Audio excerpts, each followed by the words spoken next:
Cuando quiera. Sí, yo me llamo Marcos Arturo Silva, eh, estoy acá en Virasoro, fui intendente en el año 90-91, fue un periodo de 2 años, por un pacto que se hizo entre los partidos políticos y transferí luego el gobierno como correspondía. También tengo antecedentes de docente porque trabajé en escuelas primarias durante 30 y pico de años, 35, 36 de años. Este, y me desenvolví en varias funciones más de carácter privado. Así que lo que me sorprende y le agradezco es que usted haya venido a preguntarme unas cuestiones que para mí son de carácter histórica y que de alguna manera que conlleva mucha responsabilidad al tratar de pensar en las preguntas que usted puede hacerme, porque realmente la historia de nuestra localidad, como la historia del país, siempre estuvo conmovida por acontecimientos inesperados, o de alguna manera que se prolongaron la historia como una especie de trascendencia de nuestra historia en la lucha por la igualdad de la ciudadanía.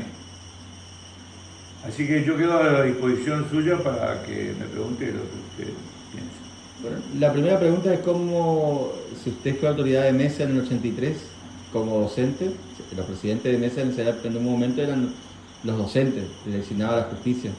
O cómo fue la primera elección del 30 de octubre del 83, qué rol ocupó en ese domingo. Bueno, en el 83 eh,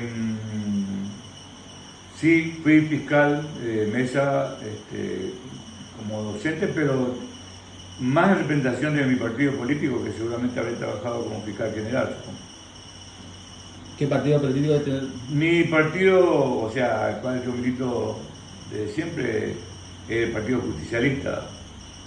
Así que, el Partido Justicialista realmente es un partido que sabemos con mucha trayectoria dentro de la nación, la provincia y de nuestra localidad, donde debe también empezar a restañar sus heridas y empezar a tener una especie de organización más clara y con un proyecto que también concrete ciertas realidades.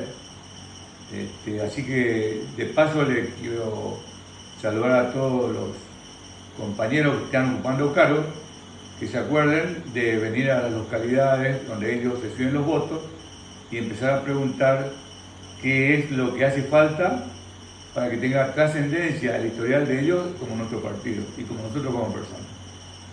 Don Silva, le consulto, ¿por qué usted piensa que en su momento antes el docente era convocado como presidente de mesa? ¿Por qué lo convocaba la justicia al docente para que presidiera la mesa de votación? Lo que pasa es que era un problema, digamos, de conocimiento, es decir, como diría una palabra común, el más leído. El maestro fue siempre una persona preparada y si los que manejaban la lista, digamos, de presidente de mesa eran, creo que, autoridades de acá del municipio, ¿no? Creo que era el correo, no sé qué, en ese caso no estoy seguro, pero eran como personas caracterizadas, por eso siempre les nombraba a los profesionales de la docencia. Y cuénteme, ¿qué se acuerda de ese domingo 30 de octubre del 83 cuando fue fiscal general a Cambio de Solo? ¿Cómo fue el día de la elección normal? ¿Usted está hablando del tiempo con Alfonsín? No, la elección del 30 de octubre del 83, sí, de Alfonsín. Sí, de Alfonsín. ¿Cómo fue el día de la elección? ¿Cómo fue ese domingo? Porque fue el primer domingo después de muchos años, después de la dictadura, que se votó de vuelta. ¿Qué recuerdo tiene de ese domingo? Eh, la Argentina en ese momento, creo que así todo, vivía un tiempo feliz, porque en ese momento no importó quién ganara. Sabíamos que en ese momento el pensamiento, la libertad de acción comenzaba a tener de vuelta otra vez, como algunos años atrás donde no había tantas limitaciones. En ese momento yo era joven y pensábamos como jóvenes. Pero acá hubo un problema internacional que de alguna manera algunos trasnochados pensaban que podían aplicar una disciplina burguesa militarizada, hasta con carácter hasta religioso diría, de forma que realmente se convertiría toda una especie de orden cerrado del servicio militar. Y la juventud, y en ese momento, en aquellos tiempos, se cumplía el servicio militar y luego se dejaba el servicio militar. Pero no podían venir a confundir el alguien que gritaba viva Perón, viva Irigoyen, era un comunista.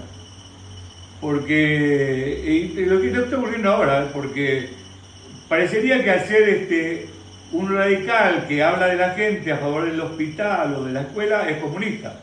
Y yo le digo a estos idiotas que no puede ser así. Dejemos de lado el tema del vocabulario y acomodémonos tanto de acuerdo a lo que somos.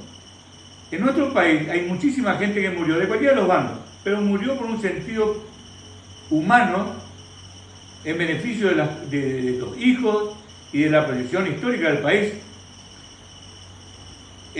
Cuando viene Alfonsín hay un descanso porque le había ganado a Luder, que Luder también hablaba un lenguaje similar, pero el que convenció por su lenguaje fue Alfonsín. Y fue un hombre de respeto en los primeros años, después ya es una cuestión de análisis, como el cual fue la suerte de él, pero fue alguien que puso y limpió un poco la casa que estaba bastante desordenada. Es lo único que puedo decir. Yo creo que en ese momento se votó con tranquilidad, no hubo ninguna clase de conflicto, así que no puedo decir nada. Yo creo que por lo menos en mi espacio no hubo inconveniente. Y hablando de su espacio, ¿usted se acuerda cómo empezó la organización política de su partido para la elección del 83? ¿Cómo empezó? ¿Cómo se empezó a organizar de vuelta después de la dictadura para el justicialismo para la elección del 83? ¿Cómo superó primeros tiempos de militancia en el 82, 83? Bueno, yo lo que no quiero es mover cenizas, porque realmente yo creo que hay que entender lo siguiente. El país necesita paz y lo que yo no puedo permitir es que los actuales, sin conocer la historia del país, los sacrificios de tanta gente que luchó por la patria, empiecen a hablar de forma imaginada, trayendo casi el caos al pensamiento natural del argentino. Importa que gane el que gane.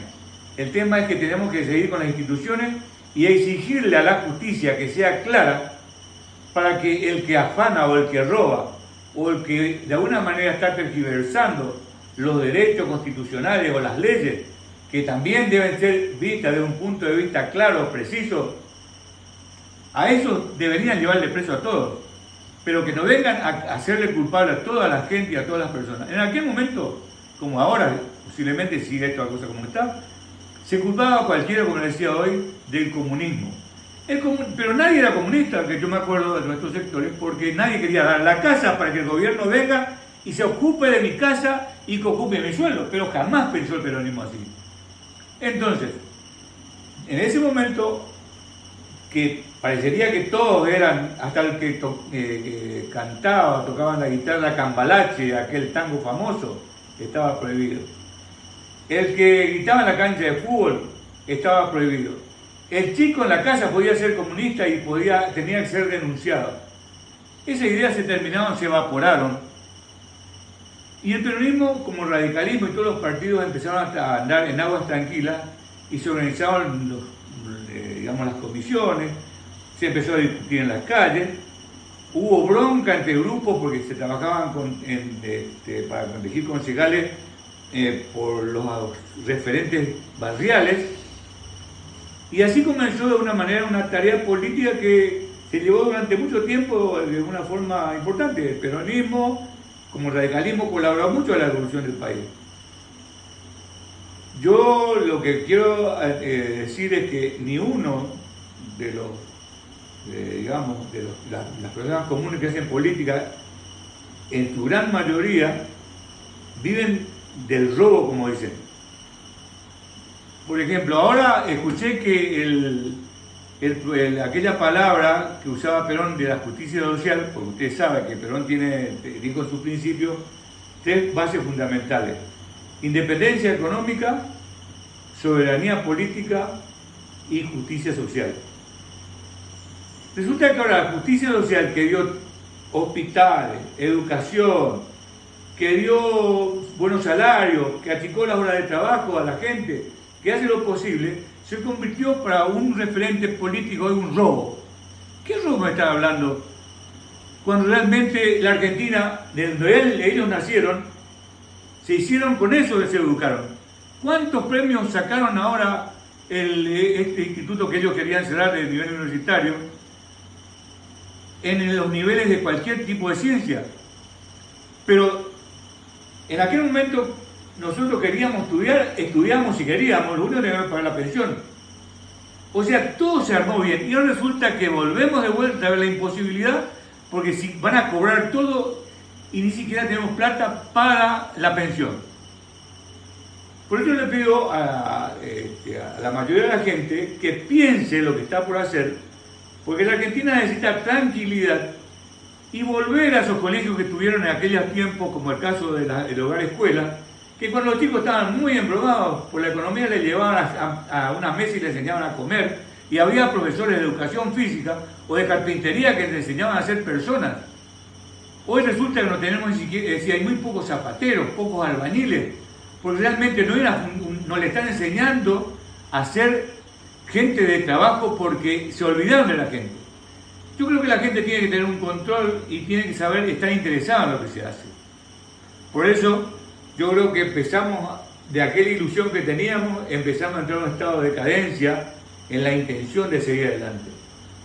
Por eso yo quiero que volver a decir, no hagamos caso a los que se pasaban de raya y controlemos nuestras acciones para pensar en esa Argentina que nos dio tanto lujo. Porque nosotros no somos un país donde vamos a salir corriendo por los montes como está ocurriendo ahora con otros países del norte de Sudamérica para ir a buscar comida a Norteamérica. Nosotros de una enojamos acá, pero estamos mirando el rock, vivimos en las canchas de fútbol, comemos bien todavía, gracias a Dios, y nadie se va del país. Entonces, ¿qué es lo que se quieren y están estableciendo con una especie de estado de guerra o de hambruna acá? Yo lo que creo que tenemos que corregirnos siempre todos a los responsables de las políticas que son elegidos y no como dijo un presidente, si le hubiera contado a ustedes lo que yo hubiera hecho no me hubieran votado. Y fue uno de los nuestros. Eso debería estar castigado por la ley y el que no cumple y transgrede tiene que ir preso y usted sabe que eso usted queda abogado. Así que lo que estoy diciendo acá lo digo con tan plena tranquilidad porque no quiero que ni la gente le saquen las jubilaciones, ni le descuenten, ni le pongan trabas a las pobres personas que tienen que ir a buscar remedios y que tengan que ir a pedir limosna para entrar a una escuela con una alcancía de 2 pesos que no va a valer nada cuando venga la inflación. Eso son imaginaciones de tipos que se pasaron de raya y eso no lo puedo permitir como maestro. Así que es lo que se me ocurre decirle, que fue la trascendencia de aquel tiempo a lo de hoy. Y cuénteme, ¿cómo era militar en el 82, 83? ¿Se podía militar en la dictadura? Yo le vuelvo a decir, cuando... ¿O se podía hacer política en la dictadura? En la última etapa del gobierno militar, acá en este negocio vino el presidente Lanusse a comprar un rollo, me acuerdo, con el señor Adolfo Navaja. Le vendimos porque eran personas normales.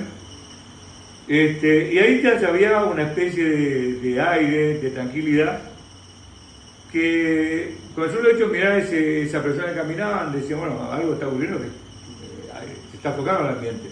Porque era un problema grave, porque era una presión de 200 kilos sobre la cabeza sobre cada uno, porque cada uno era peligroso y sospechoso.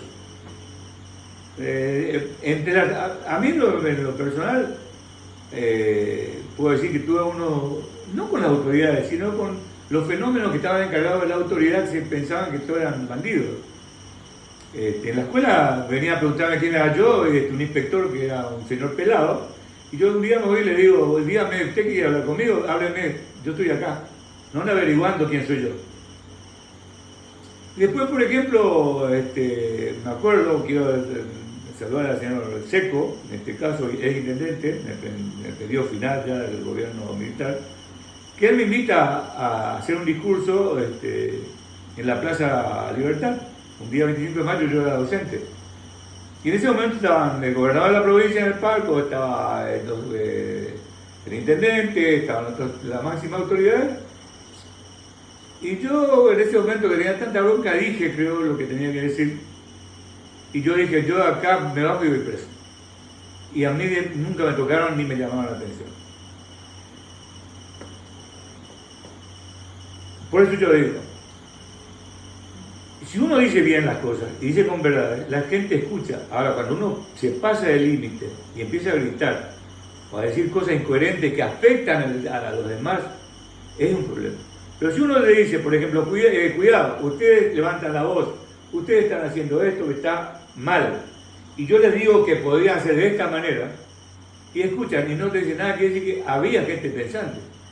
Y yo, como decía hoy, no quiero levantar esa lucha, digamos, fratricida que ocurrió, porque, como dije, tuve amigos que murieron, que nos visitaron acá, y me acuerdo que me contaron que había muerto Cerro Monje, no viene el nombre, junto con unos amigos, pero también los otros partes estuvieron muertos.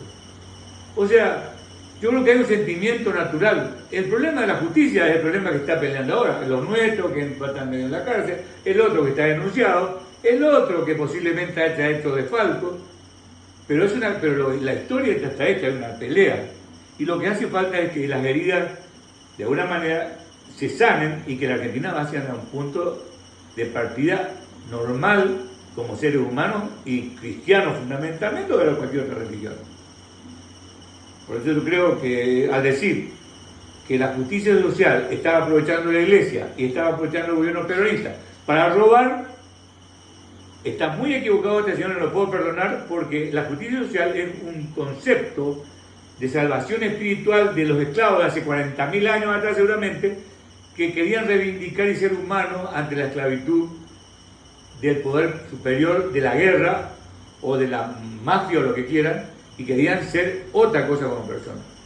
La justicia social quiere decir escuela, la justicia social quiere decir un ahorro para tener reservas y sobrevivir en el momento que está más embromado en la economía, el ahorro de la escuela pública que ya tiene pagado el gobierno, el Bruche, no sé cómo se llama, la limona quieren dar, porque ya tienen una escuela grande como la 560, la escuela normal, la escuela 202, y todos los colegios que están pagados, y el chico no lleva, hace falta que vaya al banco a llevar una monedita para decir voy a entrar maestro, y no sé qué maestro va a estar trabajando en esa escuela, no sé qué escuela va a tener, a quién le van a vender la escuela normal, no sé cuánto van a pagar por la escuela normal, ni sé cuánto va a costar el precio del candidato a estudiante que quiera entrar como profesor de historia más adelante. No le van a gastar la plata. Ahora, si yo quiero estudiar historia, yo ahora mismo sin plata quiero ser el profesor de historia, voy a hacer. Pero en otro caso, como el que proponen ahora algunos, no vamos a poder ni siquiera entrar ahí al costado, pues nos van a mirar con cara de burgueses que no tienen capacidad de ser burgueses. Esa es la cuestión.